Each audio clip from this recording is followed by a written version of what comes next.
Everyone, regardless of their particular mental state, has a curious kind of background noise in their minds.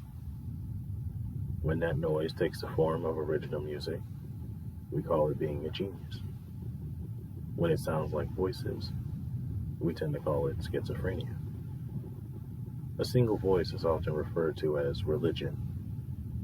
Most people go their entire lives without ever being consciously aware of this omnipresent auroral phenomenon, saving it for those rare moments when it catches their attention.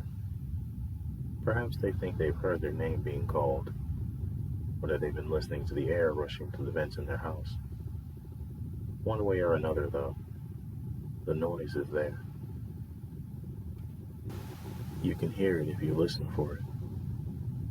Lie down in a quiet room and focus on clearing your mind. Mute your internal monologue. Erase the scenes from your imagination and let yourself sink into the silence.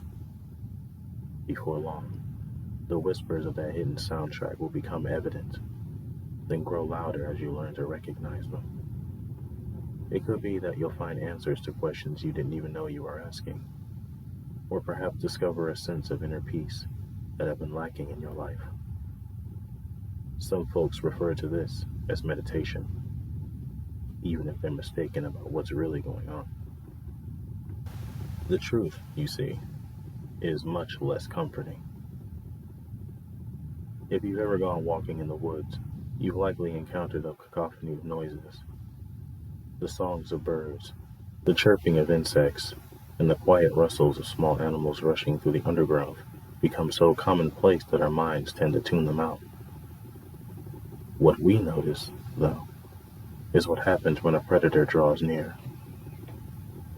The chorus abruptly stops. The forest becomes deathly still.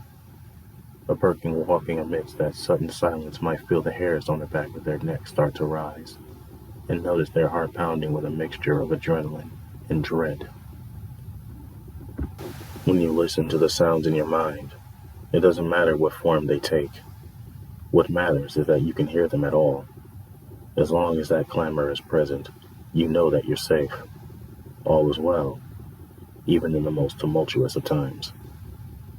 The danger arises when that noise seems to stop, when you suddenly experience the most potent silence that you have ever encountered. In that moment, you may start to feel as though you are being watched. After all, in that still forest, the predator is the quietest of all. Try it for yourself if you like. When next you are completely alone, imagine you are listening to a sound of some kind. When that sound seems to stop, you'll know that you've been noticed.